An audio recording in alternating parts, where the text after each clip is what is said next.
find that oftentimes there's not really a place to put that type of information. And I would love to hear from you guys. The feedback that we've received is that having a place to store that type of information that could be portable from one, care facility to another, community to another, that would be helpful. Would you guys agree, disagree? I'd love to hear your thoughts. Oh, I absolutely agree. Okay. I mean, from my former life, going from, say, if somebody lives in a home, a supportive home, and then going to a day program or a work site, this is great to let them know what's going on, what that person needs without having the paper, because oftentimes we have documents that get lost. Yeah. So this way, if it's all in one spot, it's easier to pull and everyone has the same information. That's fantastic. Exactly. Or Another thing. incorrect documents. Yes. Like when I had a personal care aide, they had me listed as a diabetic for a year and a half. And I'm not a diabetic. Yeah. And they were fixing to give me insulin against my will. I bet you.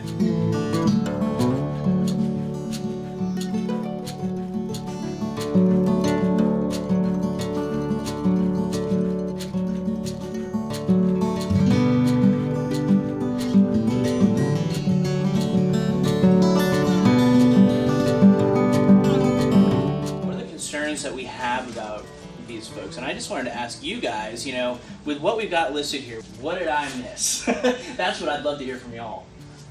Sometimes medication. And some people can take their own medication, and that is one of the biggest things to keep them either in their home as independent, is what they are capable of doing medication, so they may need a reminder or how to set it up. And I think you need a tab for emotional state, like if a person suffers from depression, it can be noted. And that's exactly, actually, if you look right here, additional notes. We can pop that right in here and add, this person suffers from anxiety, or whatever.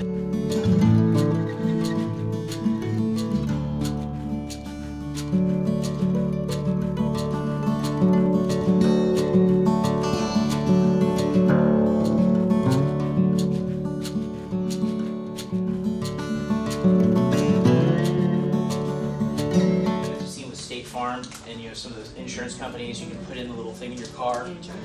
What we do is we can use that and basically just do a driving assessment, right? We might start off on tier 1, there's 3 tiers, and say, in tier 1, we just want to know if you're in an accident, right? And I don't know if you guys have experienced this, but as people get older, it's amazing how when they are in an accident, they forget to tell people about it sometimes. So right? And then you can sit together and say, is it fair to say that if you were in an accident more than, say, twice, that perhaps we might need to go to tier 2 of our driving? and so say, yes, that makes sense. So now we go to tier 2, and tier 2 is just going to develop a driving score, right? How many times are they gunning it, right? How many times are they slamming on the brakes? And we can create a driving score. And so then we could set a standard and say, if your driving score dips below 70 passing for, say, 2 weeks, maybe we need to go to tier 3, and you agree upon that together. And tier 3, which is the one I wish I had with my father, is we need to go ahead and take away the car keys because it's not safe for you to be driving. There are 266,000 seniors a year are involved in car accidents.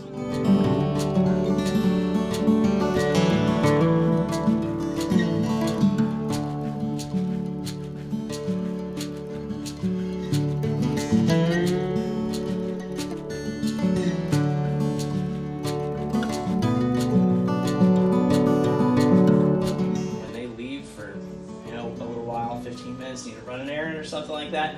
I mean, how many of you guys have been afraid to step out of the house for 15 minutes because you don't know what might happen? Anybody? Yeah.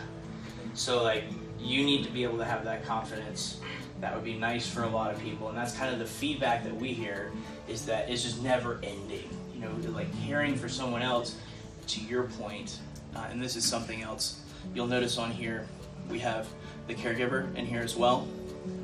One of the things that we're going to do in here is we can actually add notes about the caregiver. Eligible for seniors, but wouldn't it be beneficial in another branch for alcoholics? Yes, sir. But unfortunately, we have to eat an elephant one bite at a time.